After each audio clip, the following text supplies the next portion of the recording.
Welcome to the Forever Classic Podcast, the show seeking enlightenment through video games, films, and other geek culture. I'm Alex. And I'm Zach. And today, it's gonna get a little personal, probably. We've got a pretty, I don't know, it's one of those things that we were sitting around thinking, what sort of topics do we want to cover? And one of the things that I've been thinking about and kind of stewing on here recently is why I even like games at all. And to me, that kind of goes back to a long history of a basically chronicling of my life, because for some reason, I have the ability to remember very specific things based around the games I was playing at the time. So I can actually pinpoint various points in my life, whether it be like a tragedy or just, existing, or a happy memory or something, and I can kind of anchor them based on what games I was being exposed to. So today's story is going to be a lot of personal stories about how and why we're super into games, and then we've also got some other interesting announcements, because Forever Classic Games is officially a thing. It's super exciting. We've been working for a while to get here.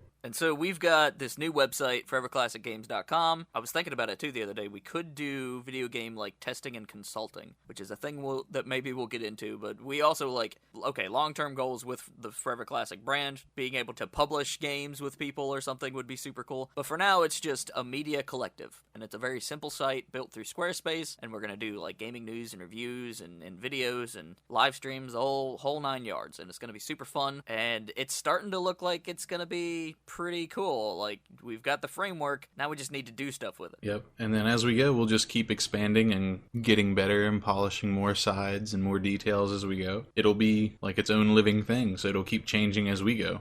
Changing right along with us. Yeah, which I think is super interesting to see, how things start and where they end up. Because, and this might be an interesting experiment for us to do on a live stream or something, but if you go back and watch, my very first attempts at video game journalism, my original YouTube videos, they're barely hobbled together, but they're scripted. And the writing's, okay, but, the way everything's captured and the way everything looks is just awful, and it's just interesting to see how far I've come. And I still struggle with the visual qualities. In fact, my latest stream, I don't think the video quality was tuned just right.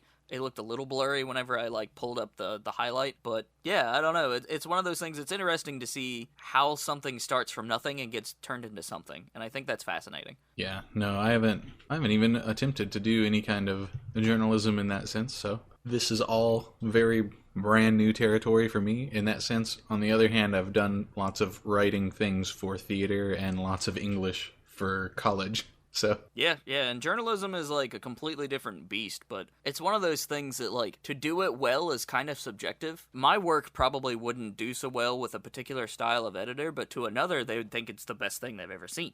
You just never know. So it's all about just knowing your content and being able to present it and being flexible enough to make changes when they're offered to you, but also to be able to take a stand on stuff when you believe that it's already good, or you're making a particular stance and you don't want to move on that. Right. And the great thing about this is we are the ones answering to ourselves. So yeah. In this case, we're looking for each other's opinion on things, and we're not really down on each other unless we're whoa. You being awake at 5:30 in the morning writing this thing, I think you've got a little out of hand here. Maybe not talk about how Banjo-Kazooie is a euphemism for Nazism. That doesn't make a whole lot of sense. Yeah, you don't want to put that in that article. Maybe another one. Although if that connection exists, we need to point it out. Yes. We don't have a corporate entity running any things. We do eventually want to do sponsorship deals where we can boost up indies and really connect with developers and publishers in a way that doesn't hurt the integrity of any sort of review. So if it's a product or something that comes in and they're we would like for you to review it, immediately our stance is going to be, no matter what happens financially between us, that cannot affect our actual opinions on said score. And usually it might, I don't know, it's a weird situation, right? Because when you're a game reviewer in particular, you're always kind of in that weird sort of transactionary thing, oh, you gave me some product, you've worked with me, you've taken me to an event, now it's time for me to go write. Does that skew how I think about the product? I mean, yeah, it's really hard to be 100% subjective, but I think a collection of opinions is really important, and making sure that you don't get blindsided by being sugared up by, whoever you're working with, that really shouldn't affect your end game. Yeah, you can have an awesome company, do some really great things, and then still have a really bad product. And I guess it's one of those things that, like, I have been in situations where I think a game is, like, so-so, but because it was presented to me in a particular way, and because I was connecting with the people who made it, I thought better of it. So there's that angle as well, too. And if that comes up in a review, I'm like, oh, I had a really good time with these people, and for these reasons, here's where I think the game can improve. One of my favorite things that I do is I used to really do awesome reviews of games that were kind of awful. I would always find something, and usually if I didn't find anything redeemable, I wouldn't write about it. There's been a couple games here recently that I've, like, just not done anything with because I thought they were awful. There's been a couple where, like, I'll point out specific things. I'm like, oh, if you're a designer, this game does flight really, really well. There was a PS4 game that I covered that was, like, ported from a mobile game or something, and it was absolutely atrocious in its level design and its formats. Graphically, it was okay, but flight controls I thought worked great. And so I was like, these guys could be interesting people to watch because they really have a handle on controls. So I don't know, it's one of those things where, like, you gotta sit and think about things. I think what a lot of reviewers and game journalists get into the trappings of is in and out the door as soon as possible. And I don't think that really improves the value of things. I think things deserve to be stewed on and thought through and processed. I agree. We have a good knack for overanalyzing things, so I think that's going to work in our favor here, for sure. Oh, yeah. Especially mine, because I'll hit a wall and be like, Alex, I don't know what to do. Now, funnily enough, you're older than I am, right? Just a hair. Just a hair, okay. So your gaming history might be slightly different trajectory than mine. Yeah, mine, because I was born in 90. Yeah, I was born in 91, so okay, yeah. Not by much, but I tinkered with both an NES and an SNES, and we decided, I think, on the SNES to keep some sort of deal we had to where we could pick and choose and try. Because I had no idea how to use the NES, and neither did anybody else, but the Super Nintendo seemed to work really well, and Mario was pretty straightforward. Well, yeah. Alright, so picture this, 1993, the 90s. Poor as shit West Virginia, but due to the like mass acceptance of video games across the board, more and more people had them secondhand. So when I was a wee tot, I was given the ability to play the original regular Nintendo, the NES system, at probably the age of 2.5. And my mom, she presents me with the original Mario Brothers and Duck Hunt. I remember Duck Hunt specifically because it was the only game that my dad gave a shit about. And come to find out, he had owned an Atari before I was born, so he was already kind of into electronics. That was his main interest, is he was really into electronics and figuring out how things work. Not so much video games, but it was the hit electronics, so he had an Atari 2600. Probably. That was traded at some point to get the NES. And this is around the time that the Super Nintendo is starting to hit toy stores. I think the Super Nintendo came out in like 94, 95. And so I was almost always a console behind. And like, of course I was a little kid. I didn't know. But I absolutely adored the original Mario Brothers and Duck Hunt. And I have very fond memories of sitting in the floor in our little trailer with the air conditioner on and me being buck naked, just my undie pants, playing Iron Sword Wizards and Warriors 2 with my mom. And we played for like, I think 5 or 6 hours straight. And like, I remember the feeling of bloodshot in my eyes and just wanting to keep going because we were making progress. That game's hard, but we were doing it. And it was an adventure and it was really cool. And it had Fabio on the cover, so my mom was into it because she was thirsty for dudes that looked like Hercules. And so I got really into Iron Sword, and I remember just being bloodshot and like my face hurting, and my mom saying, maybe we've played enough games for now. Maybe we can take a break. And we did. And so I had to have been 2.5. Like, I distinctly remember these conversations. And I also remember my dad coming in, because again, this was the heydays of pawn shops. Pawn shops, to me as a child, was this holy grail of video games. I didn't go to toy stores to buy video games. I found them in dusty bins, or got them secondhand off cousins and such. So my dad comes home one day, I had like 3 or 4 games. I had, Castlevania, which was excellent. My mom was really good at it. And I had Iron Sword and Mario, and Duck Hunt, because it was on the same cartridge. But my dad comes in with a stack.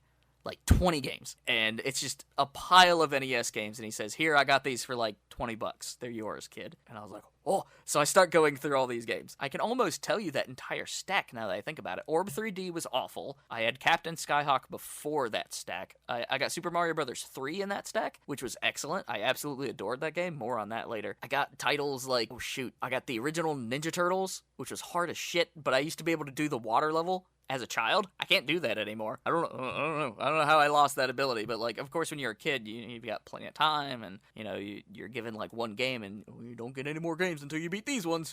Okay, here I go. And so I remember figuring out the little trick with Donatello by myself in the first boss where you can just stand on a crate and stab the rhino guy in the face. And that game was...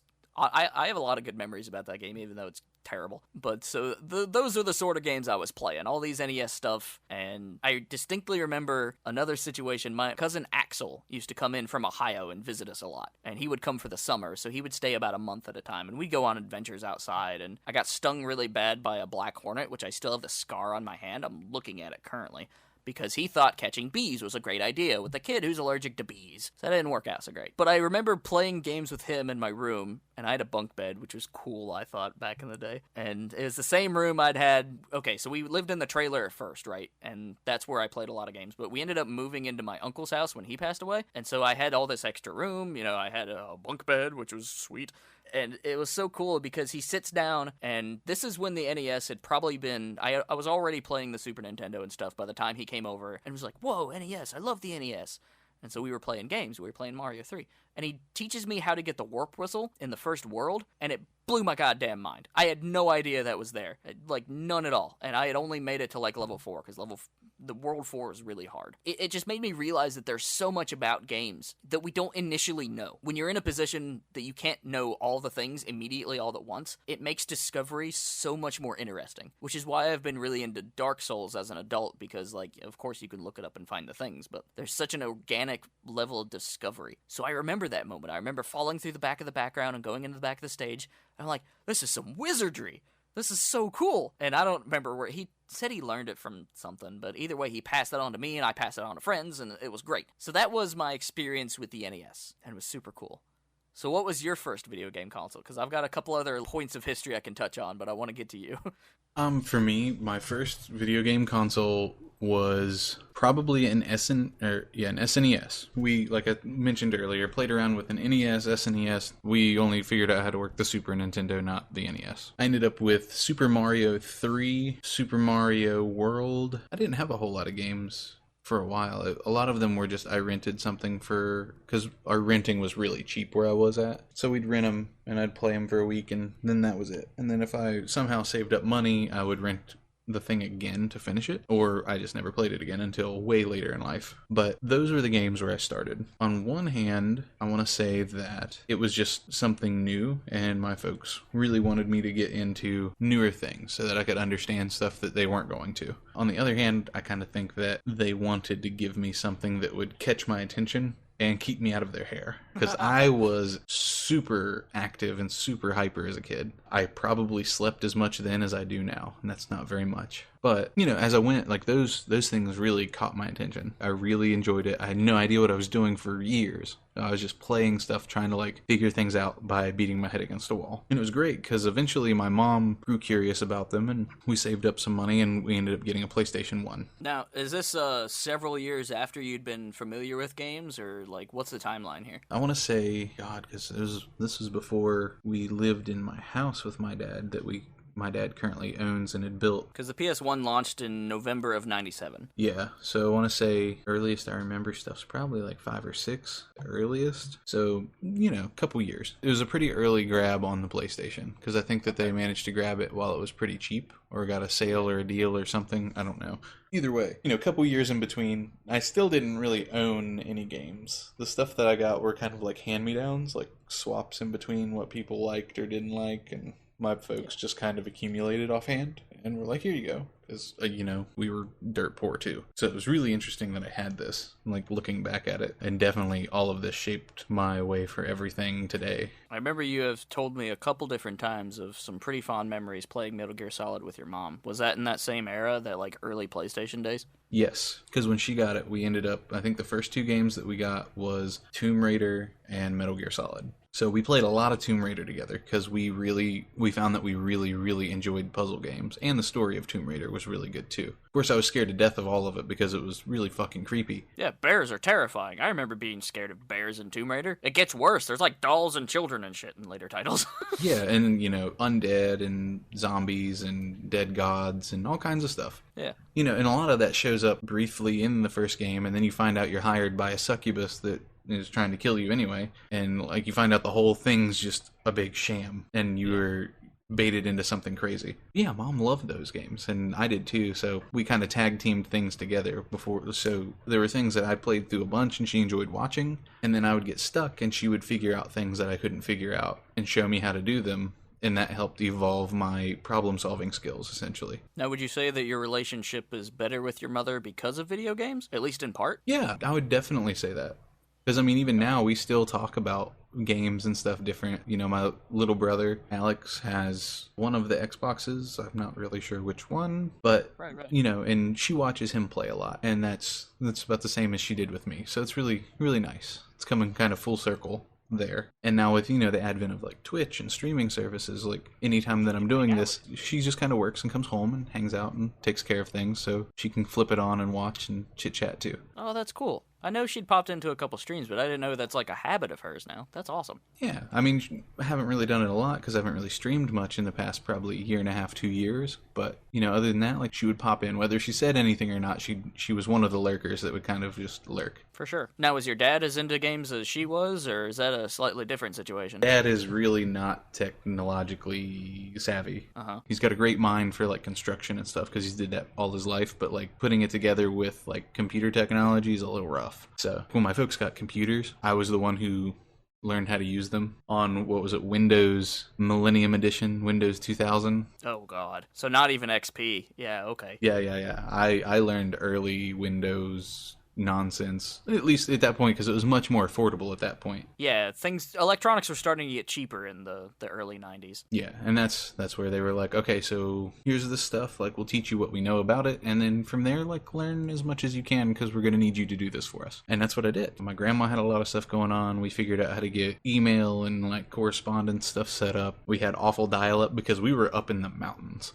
I still have dial-up back home. Like, it's awful. Yeah, it's terrible. I don't wish that on anybody. You know, a lot of young people today won't recognize it, but I have forever having me ingrained the sound of your dial-up connection calling itself. That is the stuff of nightmares, huh? Yeah, and I mean, it'll forever be there. If somebody mentions dial-up, I immediately picture the numbers 56K in my head, and then that sound. Yep. But yeah, that's what got me started in things. And then Metal Gear Solid, when I finally picked it up and started playing, it took me a while to learn really how to do it. And this was probably more about 99. Okay. I finally like really picked it up and could really start playing it and understood how games worked and that they had a story and like the whole, you know, linear set to them. Like learning sandbox stuff later was a whole nother can of worms, but it was really fun. Like I didn't quite understand what was going on. It was still a little early for me to gain like a really complex narrative at that point. But I was immersed in it. It was really, really interesting. You know, I understood the difference between right and wrong, and that I could, after a while, that I could go without killing people, and I could punch them out and run away and that sort of thing. So it gave me a lot of stuff to play with. Definitely made me reflect strongly on moral choices in my life from there. And the story was good. I just really enjoyed it. It was challenging. It was 3D, so that was processing ability and stuff of the PlayStation, you know, as we think of it now, was just something that was awe-inspiring to me as a kid. And even today, it's fairly smooth. Yeah, and it's been redone like that. It's fucking awesome. I'll ramble forever on Metal Gear, but you know, it wasn't too awful long after that I think I had a racing game or something too I played with Mom. Test Drive. We played some of that together as well. I also learned that I'm really bad at racing games, and I have been since then. Yeah, I'm not too good at them either. You know, later on I was old enough to really understand that I liked games and I wanted to play more stuff, as well as everything else I was doing, which was just school, cutting wood, hunting, and playing video games. Kind of didn't have a whole lot of options. Yeah. So your story kind of is winding up in about the year 2000 is where we're sitting at now, I think. Yeah, I'm getting ready to jump into PlayStation 2 at that point, but that's my beginning into whatever it is. I don't even remember what year PS2 came out.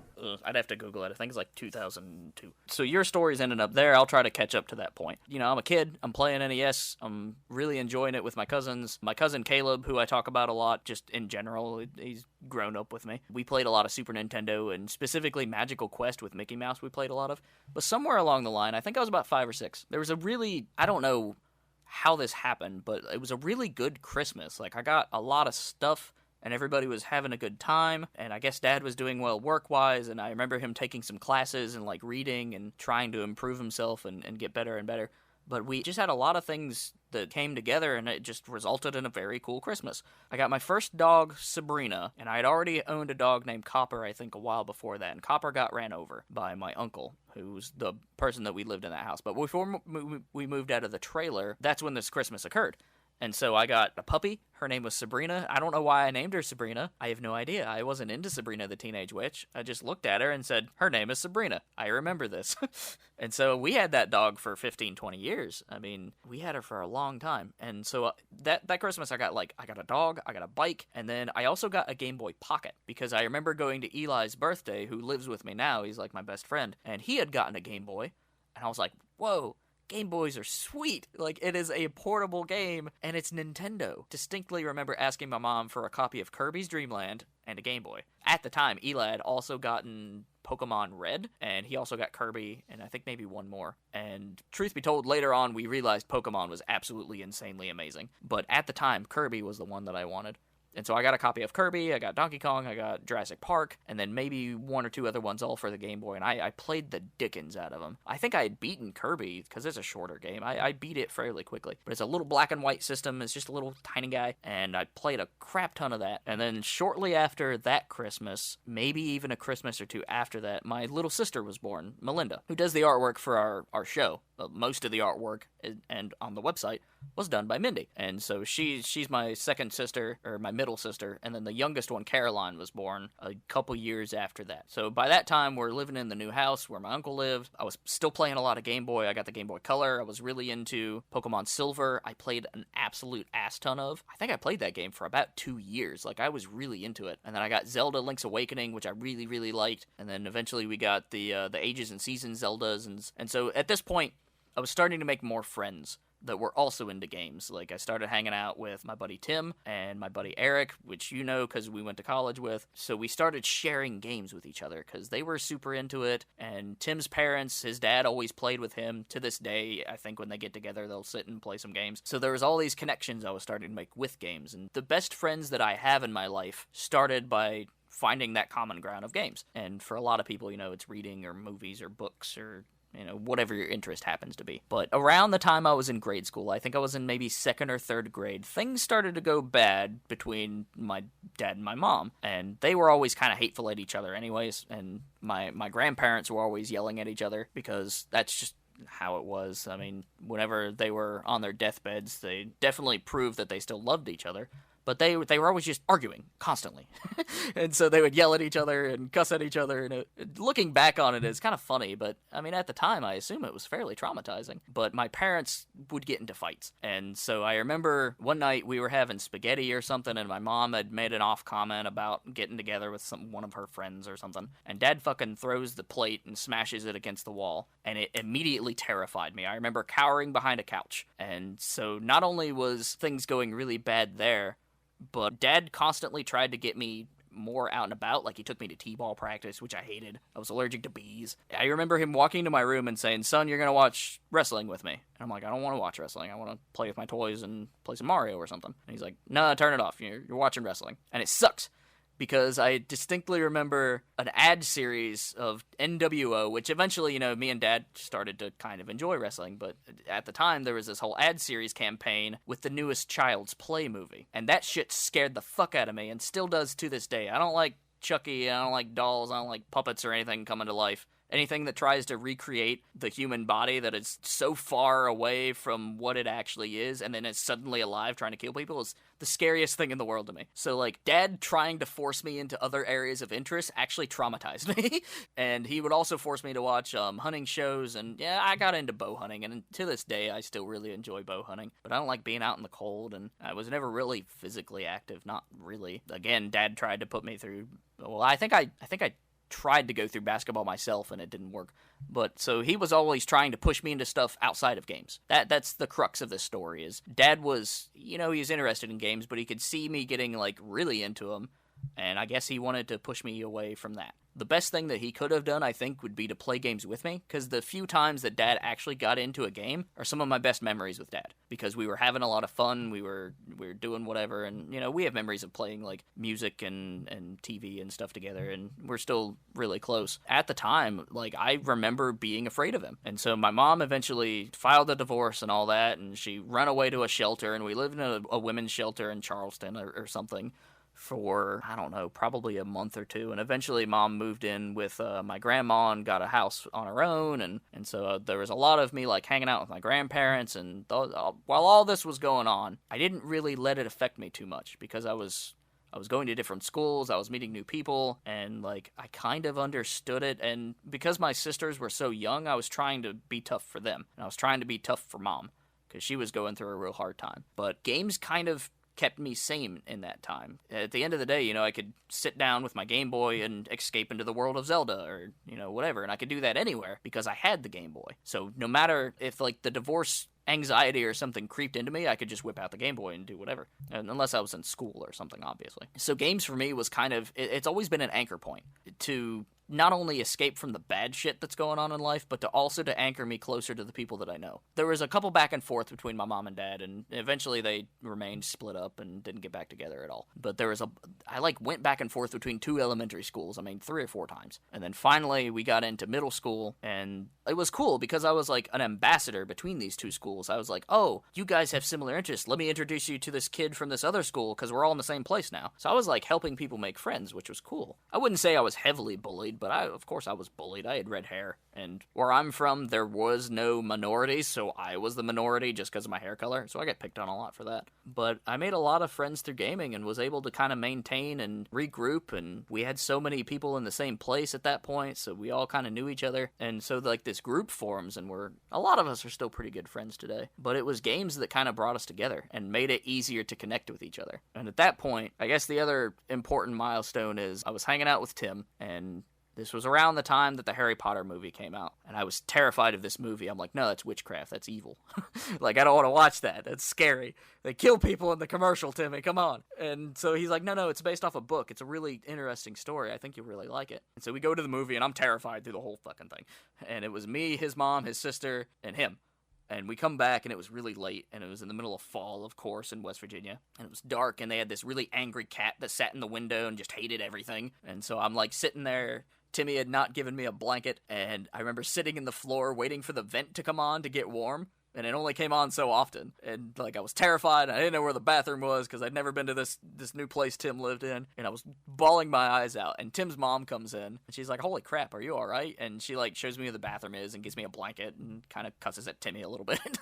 And then from that moment on, like, me and Tim's mom have always been fairly close because she was always just like a secondary motherly figure to me. I don't know. During that stay, I stayed for a couple days to see this movie, and we stayed over the weekend. Tim's sister, who was older than us, she was like, I don't know, 15 or 16 when we were 9 or 10. And she comes in and she's like, Tim, I want to play the PlayStation, because he had a PlayStation. That was really cool. And she's like, I want to play my games. And me and Tim were playing something, I don't know what. And she puts in Final Fantasy VIII and fires up the first couple scenes and summons the first couple monsters, and I was immediately hooked. I didn't give a shit what Tim was doing. Monsters were being summoned on screen, and I thought it was the coolest thing ever. So she introduced me to the world of Final Fantasy. She had all 3 of them. She had 7, 8, 9, and Legend of Dragoon. And that weekend, she introduced me to all these sweet RPGs in a whole new world that I had never even considered in gaming. And that instantly became something that I really wanted to get into. So whenever I wanted to get the N64 or the PS1, I was like, I want the N64. And Dad's like, I wish you wouldn't. They're way more expensive. Because the games were $60 a pop, the system was $100 more, and the PlayStation was just infinitely cheaper by every stretch of the imagination. But eventually I came back and was like, I want a PlayStation. And Dad eventually got one because he was living in a house that was completely empty after they got divorced. And he didn't have anything to do, so he picked up a PlayStation and started playing, wrestling and Cabela's and Spider-Man. We got really into Spider-Man. So at that point, Dad was trying to connect a little bit further with me in games, so we played a little bit more. We had the PlayStation, it stayed at his house, and eventually I think he let me take it with me to play at home. We played a lot of PlayStation games together, and that's really the only time that me and Dad ever played together by ourselves. Eventually we would get the Wii, and we'd play with Marshall and the kids, and Wii Sports was a grand old hoot of a time, but that was like one of the few times Dad actually played something that wasn't like really casual games with me. Like we watched a lot of movies together, we played a lot of like random PlayStation games, and so that leads me up to about the 2000 era, which that level of history I think in games is not nearly as interesting, so I'll just touch on the highlights when we get there. But that's basically the first 10 years of my life involving in games. I don't know, I think it's, looking back on it, it's one of those things that I'm just super appreciative that I was able to connect with games, and I don't know, without them I could probably be a completely different person, and I might be a much more depressed person than I probably am. Wow, yeah, I told you this episode was going to get personal. I mean, coming from something similar, not the same, but pretty similar. Yeah. Like, as a kid, because we lived in a trailer in Parsons for a while. My mom and dad they had their a whole lot of rough stuff going on, just as individuals and then together too. But so we lived in that trailer for a while, and then he started building the house beside my grandparents. So we finally got kind of moved in there. The house still needed a lot of work to be finished. So we were kind of living in the house half done. Well, mostly done, but not, like finished. So it was missing like paint, missing like no basement work was done. It was kind of sealed off, ready for the weather. Were you missing walls at some point? Like, did you just have the studs up? Yeah, in the basement for sure. Yeah, we lived a lot like that too. And Tim's house specifically, I think, might still be like that, because we would, we'd build the frames and everything, and they just never had the energy to put the walls up, and then it becomes part of the house. Yeah, and like Dad's house has evolved so much over time because it was very different when him and Mom were together, and then they split up not very long after a whole lot. And she went to live with my grandma in Elkins, her mom. So that's where most of my connecting with Mom come from, was when I would go to visit her, because my dad won the custody battle for me. Yeah, games were definitely my escape too. And like you were saying, like where you were, there was no minority. I was the minority where I was from. I was the one native kid, and I think there was a black kid that came a couple years later and lived in the other part of the county, so he went to the other like elementary, middle school. Yeah, we had one Korean kid. Other than that, we didn't have any African Americans until I was in high school, and that was still one family. Yeah. But yeah, games were definitely my escape from everything. I wasn't very sociable, didn't have a whole lot of friends, definitely bullied a lot.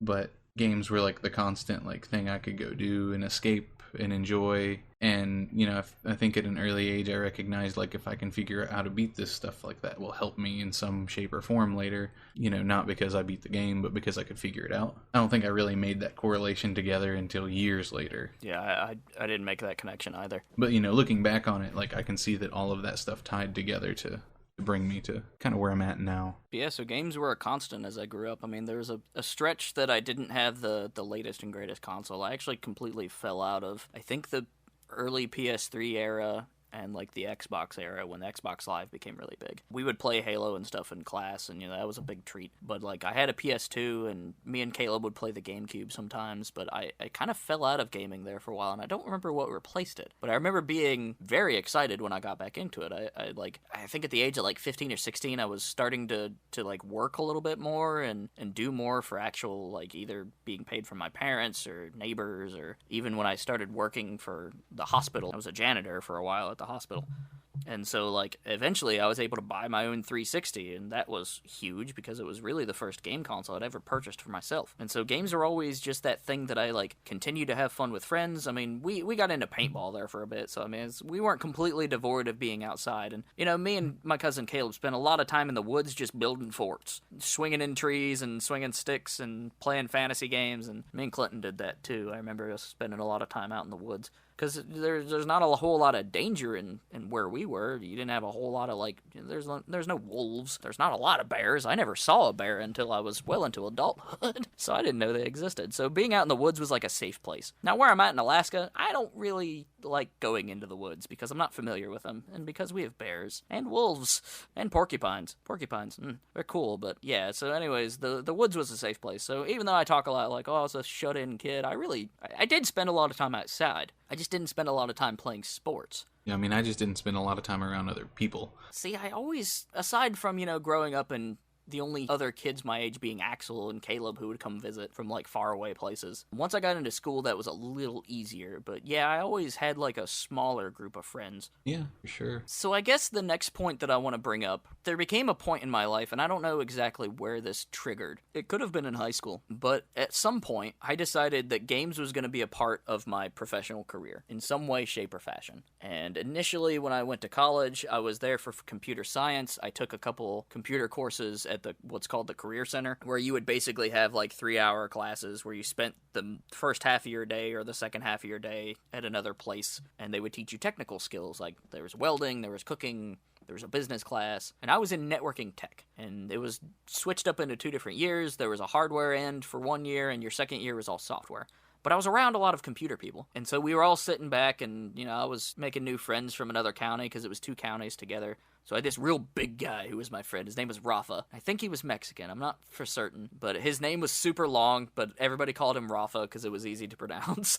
And he was a real cool dude. And I haven't thought about that kid in so long. So he hung out with me, and it was me and my buddy Justin and a couple others that all hung out in the same computer class. And we were all like, man, games these days are pretty cool. But I think Super Metroid was one of the best games I ever played, I remember Justin saying. And I'm like, dude, I've never beat that game. Like, we should find it and play it and finish it. And we were like, that'd be great, because we had a lot of downtime in computer class. We were like, wouldn't it be sweet if we could play it on computers or something? And then this kid that was like the genius in class, he had all these awards, and he was a hacker and all this other stuff. He leans from the back of it. He was playing Unreal Tournament with the other kids.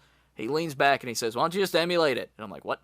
And I wrote about this in the Super Nintendo Omnibus, which you can get on Amazon.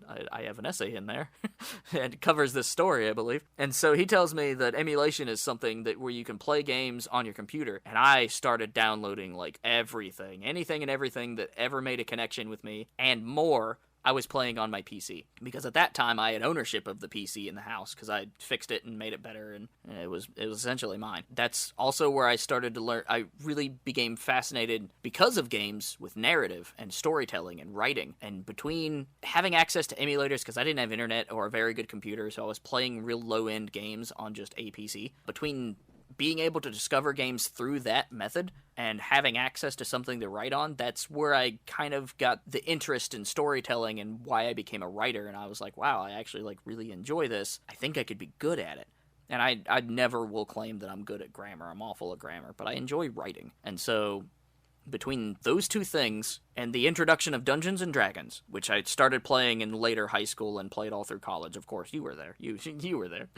But, so Dungeons & Dragons was huge into my storytelling and being interested in fantasy novels. I read a lot of novels. I read a lot of Dritz books. I read a lot of Animorphs, I think, when I was younger. Like, I was really into storytelling, I think, more than anything. Because there's a lot of movies that I have fond memories of. But games are always, like, number one for me. That's when I decided that I wanted to be involved in games somehow, either making them or writing the stories that are involved with them. I'm kind of terrible at art, but I can write. And that's what kind of began that pursuit, because I started in college with the computer science as a major, English as a minor, and then I completely switched over to English as a major and just stuck with it. And so that, I think those two things, plus D&D, is what made me into a writer, period. And then eventually I thought, games journalism, that'll keep me practiced. And that was in college. I gave a presentation about Minecraft education and how it can be used in classrooms to teach people literature. And so I gave this presentation, and one of the kids stood up and he's like, I have an uncle in Georgia that has this magazine and he makes mobile games. You should talk to him. And that's where I got into Giga Geek magazine in my later years of college. And around that same time, I got into indie development with a group. Then that project fell apart. Bane's Redemption, if you look it up on Kickstarter, I worked on that. But that's what got me into journalism, was just the idea of I need to be writing to keep myself practiced. At the end of the day, I still want to put out a creative novel of some sort, like some sort of story. That's kind of my main goal, but it's always been games as a practice, and how can I get into games? And of course, now that I'm adult, it's how can I use games to actually fuel a career and still make it to where I'm still passionate about it. So I guess that's my overall history of why games are important, how they kind of got me through some really tough times and made some of the best friends I know, and then how it continues to inspire me today. But your trajectory, I believe, is slightly different, because I think because you were playing a lot of narrative-focused things with Metal Gear Solid and stuff, that might be why your love of theater comes from. Yeah, there were some combinations in there with some stuff going on too. We had a good family friend. Her name is Eileen Evans. She's a storyteller. That's her profession. So what she does is she'll go out and she'll do live storytelling of like Harriet Tubman from like a first person point of view type storytelling. Does she dress up and all that? Sometimes she dresses up, sometimes she doesn't. But she's amazing. She's actually the one who broke me out of my like super shy shell and got me into theater. She got me to do my first auditions and put me in touch with April Darris, the chair of the theater department at D&E while I was in high school. Because she came to our high school to see some of the basically competition performance stuff that we were doing. Well, she was talent scouting, probably. I don't remember what the thing we were doing was called. Just remember it was one of the first times I was on stage in front of a bunch of people. And at that point, I was still kind of scared of that sort of thing. Later on, it became, well, I'm on stage and this is what I do. People don't need to see me freak out. They just need to see the character be fucking a little off kilter. Yeah, so I had all of those. I had a lot of narrative elements all around me because she was, there all the time. Her and my grandma were like best friends, and they lived right across the street from my Aunt Mary and Uncle June. So we were always all together for family functions. Like she'd pop in sometimes. We'd go up to visit because they were just up the road like 20 minutes. And them being neighbors let us have lots of news of one another constantly. But yeah, high school was pretty monotonous for gaming for me. It was really kind of dull because like you, I fell out of it for a while. I don't know what was going on. I got back into it. And then at some point, I just decided I didn't need to play anymore after that even. And I kind of kept myself away from it on purpose so that I could focus on whatever else was going on. I have no idea. But I just remember that I knew that I wanted to play, but I knew that I needed to do other stuff first. So I did all of these other things. And in late high school, I think I got back into it. I'd started making some friends. In high school, started actually making friends because I went to this camp, YMCA Camp Horseshoe. I went there for years as a camper. It was really, socially awkward, but the camp's really designed to help people like that break out of their shell, at least temporarily. Yeah, about the same kind of thing. And then later on, I started going back to volunteer after I went for a week as a camper. And then even later on after that, I started going back as an actual worker, trying to give back what I learned and got out of it to other people. Wonderful experience. But all the while, even though we're heavy focused on video games from this, we still did lots of games, interactive games, icebreaker games, board games, all sorts of stuff with these people. And that was how I broke people out of their shell, was getting people to sit down and just play something together. I think the idea of play to make a connection with somebody is kind of universal, whether it's a board game, a video game, hopscotch, kids playing outside or whatever. I think the concept of play makes it easier to connect. I do too. Because I think it lets you not have to be you necessarily, but then you somehow emerge from that situation and become part of it. And that really helps people break through their walls, Yeah, I think a lot of the ability of me being able to talk to people might come from 4-H, because I went through the entire gambit of it. I only missed a year or two. And, that was a way to make new friends, and they made you sing songs and put on plays and all sorts of crazy stuff. But it worked. We ended up making some great connections. Yeah, absolutely. Prior to all of this, I was really quiet. I didn't really talk with confidence. I was really soft-spoken. I mean, I still find myself to be kind of soft-spoken to the point that I'll mumble. But yeah. But once I got to college, you guys never saw the I'm super shy part of me. No, I've always known you as a very charismatic person because we met in the first year of college. Yeah, and that's 180 degrees from what it was. Yeah, by then you were super into theater and such. Yeah. I had no problems figuring out how to interact with people. I always had all sorts of little ways to talk to people. And one of the ways that I would always chat with people that I didn't know, that I wanted to get to know, was people always smoked. Yeah. So whether I did or not, I always had a pack of cigarettes, and I would offer somebody, because everybody seems to congregate at the same time for that sort of thing, like a weird internal clock. Yeah, so you would just keep them around, not let you smoke yourself. Yeah, I mean, I did off and on eventually, but I would just kind of pop up at some point and be like, oh yeah, here you go. Nice. Here, you need one? And then that would kind of be this dude just gave me something. Sometimes I knew that made people feel obligated to talk to me, but I didn't make it seem like an obligation after a while. I was just interested in trying to meet these people, and I had no idea how to start a conversation. Right. Yeah, that's interesting, because for me, it would, even some of the first friends I made in college, Tyler and you and, Matt in our science class and a couple other different folks, it was always like, well, what type of games are you into? Because I saw my buddy Tyler, who I met in, like, orientation and became one of my best friends, and when he came to orientation, he was wearing either a Kingdom Hearts shirt or a Legend of Dragoon shirt. And I was like, holy crap. I'm like, we gotta be buddies. And we did. We became really good friends, and he's still one of my best friends to this day. Yeah, I miss Tyler. He's a good dude. And funny enough, I had no interest in music until about, I don't know, maybe my sophomore year of high school. My buddy Justin, who I mentioned in the emulation story, had found his dad's drum kit and was really interested in drums. And so he was learning that, and he's like, dude, you should come learn drums with me. Like, it's really cool. And around that time, Rock Band came out, and the drumming was actually on Expert pretty accurate. So between me and him and, Eli and Ben and them coming over for Rock Band stuff, Rock Band specifically, I, learned how to be a drummer. And so I got my own kit, and I was practicing, and that was, the only music I'd ever really done. So for about, 2 or 3 years, I was practicing drumming. And that's how I met you, is I was like, oh, I'm in college now, I'll go play drums. That makes sense. Even though I had, no professional experience, no lessons, no nothing, but we did it. Yeah, I mean, for me, I had no singing experience until Soul Review stuff in college. Where I met you, they needed a male voice, and they had me do a couple things that I was super unconfident about, and they were like, yeah, it sounds good. Just a little bit of polishing, you'll be fine. Yeah, some of your songs were great, too. We did some really good stuff. I just enjoyed us, jamming and singing in between stuff or after stuff. Oh my god, we had such a good group. The only thing that sucked is we had 3 drummers, and that's always a conflict of interest, but I learned so much from Pate. Not so much Raj. I learned performance, I think, on Raj, because he was always into it. But, Pate particular taught me some really cool technical shit. Because I remember sitting in my dorm room and hearing tapping, and I'm like, I'm familiar with the type of people who tap like that. So I popped out and was like, you're a drummer. And he goes, yeah, I am. I'm like, me too, to a lesser degree. And we never became real close friends, but we played music together, and he was, of course, in the percussion section, so, I got to know him pretty well. He was always the type to walk around naked in the dorm room, so that was a thing. So now we're into college, and of course I brought a couple game systems with me. I brought Rock Band with me at some point, and it was Rock Band that helped me further connect to my wife, Kimmy. And we had met, in the commons area in the restaurant, and so through Rock Band, we, really connected, and I started making a lot of friends on Rock Band. Just people wanted to come over and play and hang out, and the only place I ever drank in college was at your house. And that was only 3 or 4 times. So I never really got into any sort of I didn't smoke any weed or anything in college. Occasionally I would drink, and I would only get drunk at your place because it was off campus. Yeah, and we were going to keep you safe there either way.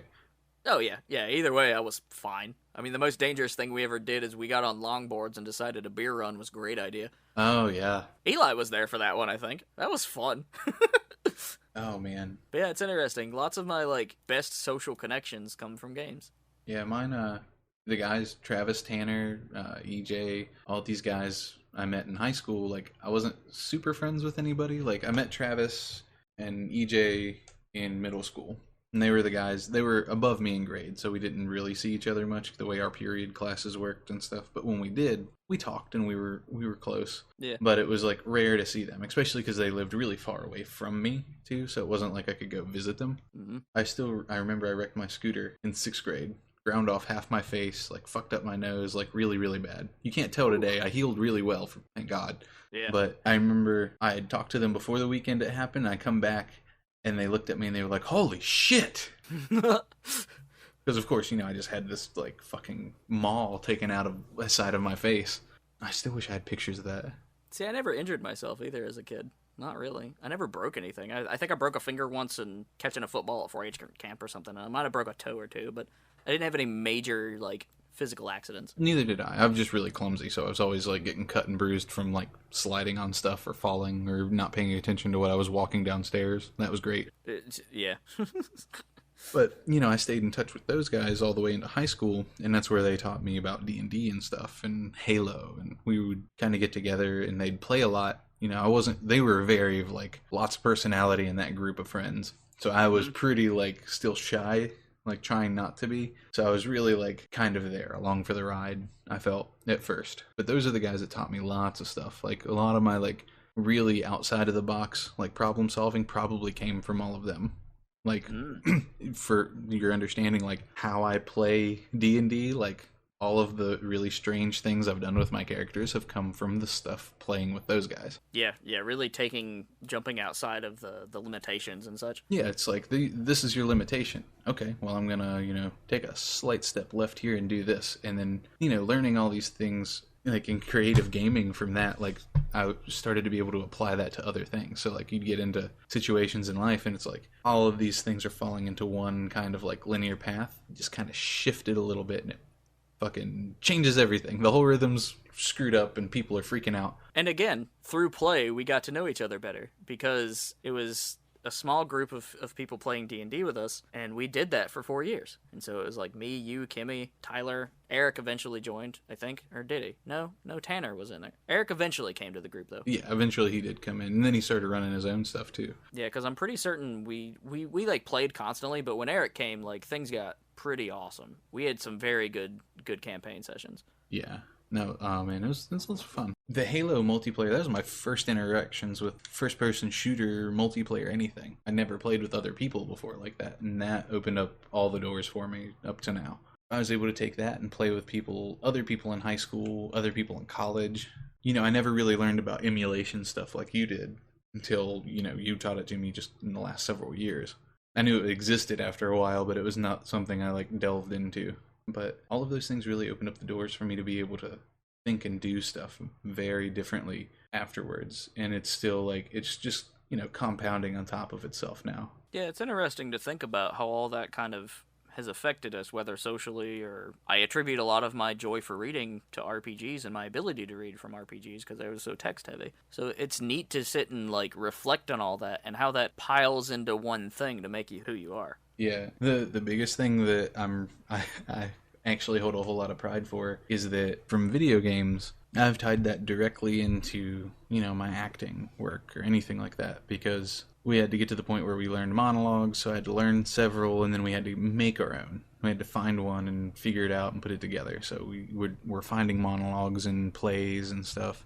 And eventually, I got to thinking about it, and I was playing back through Metal Gear Solid 2 near the end where the AI is going crazy, where they've got the virus going through, messing them up, and they start talking about everything. And I took apart the end of it where the Colonel AI is talking to Raiden about everything going on, like they're always going to be there. And I tore that down into a monologue, and that's the monologue I used to get my first job in acting. Nice. And then from there, we started doing stage combat, and me and the guys I was with, like, the very first one I did was unarmed, and we did the fight between Solid Snake and Liquid Snake at the end of Metal Gear Solid 4 as an unarmed combat scene. Oh, I'm familiar with that scene, even though I've, like, not played through them. Mm-hmm. Is that the one where on the roof and they're just, like, slugging each other? Yeah, where they're basically the two old men that aren't really necessarily old men going at it like crazy. Yeah.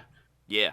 And then the following year was Knife, and me and my friend Austin did the knife fight between Raiden and Vamp from Metal Gear 4. Nice. And then the following year was Single Sword, and me and this kid named James, we did the fight scene we did an interpreted fight scene between Ezio Auditore and whatever the bad guy was in that series. Yeah. One of the... Yeah, I know what you're talking about. Cesare Borgia. Yeah. So all of these things fit in, and I made it work for my actual professional life. Yeah, and that's where I sit now is, we're making all these awesome connections, and I'm putting out all this work, and I think to date I've written probably 300 articles that are published online, so that's kind of cool. You've got at least one written, like, fully written work published, too. Yeah, we've got I'm contributed in that physical copy of the SNES Omnibus, which you can get on Amazon.com, and, I mean, eventually I'll put out a book on my own, but, like, it's really cool to have something printed that I worked on, and to see people appreciate some stuff that I've done, and some of the interviews I do are really cool. And so I don't know, it all just kind of works, right? Like, I think the best thing that anybody growing up or anybody who has kids is to not consider video games as, like, a negative thing. It's a part of media. There's a lot that can be pulled from it. And I think to this day, the more that video games evolved, because essentially me and you watched games grow from the time the NES really picked up to now. It's been explosive, so we've really got to see this whole new medium come out of nothing, essentially. Yeah, we've been basically witnesses to the entire thing, and we still will. Yeah, and it's just going to get bigger and better, and there's still a lot of value of those older systems, especially for me, because I'm studying everything constantly. But I think games are eventually going to fit into that other form of medium that people have a lot of respect for. And, I mean, the further we get to strive for that, I think the better it'll make games. I really do think so, too. So I would like to see more and more games taught in classrooms as pieces of literature. I'd like to see more and more people try to understand that they can make connections and stuff. Like, there are so many kids right now playing Fortnite with possibly friends that they'll have for the rest of their lives. And they wouldn't have that if it wasn't for, an online game. And I don't know, there's just so many cool, positive things that come from games. There's a lot of negative shit, too, don't get me wrong. Yeah, like when you think about toxic gamers and stuff like that, or just toxic gaming, horrible game addiction. There's a lot of things that can go wrong with gaming, but I think the positives outweigh the negatives by a landslide. Absolutely. So really, I don't have anything else. I think that I'm sure other stories out of our history with games will pop up in various points. But this has been kind of a comprehensive sit down of us talking to you all and really reflecting. And it was a good exercise, I think, because personally, I feel a lot better about my life history and where I've come from and that kind of thing. But I hope that people enjoyed these sort of stories. It's not something that we will get the opportunity to do a whole lot, but it's something that I think people can connect with because a lot of people have probably lived similar lives to what we have. And, things can be rough, but I think that there's always a way to come out of it. Maybe that's games. Just recently I was watching My Hero Academia, and there's some great inspirational bits. And you can kind of take those points and put it as a lens and look through your life and be like, all right, time to go plus ultra. Let's go. Let's keep going with it. You never know. You might find that inspiration and save somebody's life one day. Kind of like that one dude did recently. Yeah, that guy in the news who stood in front of that guy trying to attack a girl with a machete, saved her life because of his connection with My Hero Academia. Likely. Anyways, they didn't actually say that's what it was, but that's definitely what it seems like it was. Yeah, right? Yeah. Yeah, I hope people enjoyed these sort of podcasts. We'll be doing a lot of some interesting things. We've got one other episode still in the editing suite. So, I don't know, if you all really enjoyed this story or have stories that you want to share with us, I mean, you can always contact us on Twitter. I'm available at 4, EverClassic105, so Forever Classic 105. We also have the Forever X Classic on Twitter is the main one, so that's our website, our podcast, everything. I mean, you can also send us an email at theforeverclassicpodcast@gmail.com. You can find all this information on our website now, which is foreverclassicgames.com, so any way you want to connect with us is likely there. I'd like to think that we're pretty approachable people. Oh, yeah. Yeah, if you want to talk to me specifically, you can always hit me up on Twitter. Yeah, I'm easy to hit up, too. It's just, sometimes I take a little while to get back to things at first. But once I do... Yeah, these days I'm awful busy, but I'm starting to trim the fat a little bit and try to work on some of these personal projects. Yeah, so I do hope everybody enjoyed today's episode of the Forever Classic Podcast. As always, stay cool and be good to each other.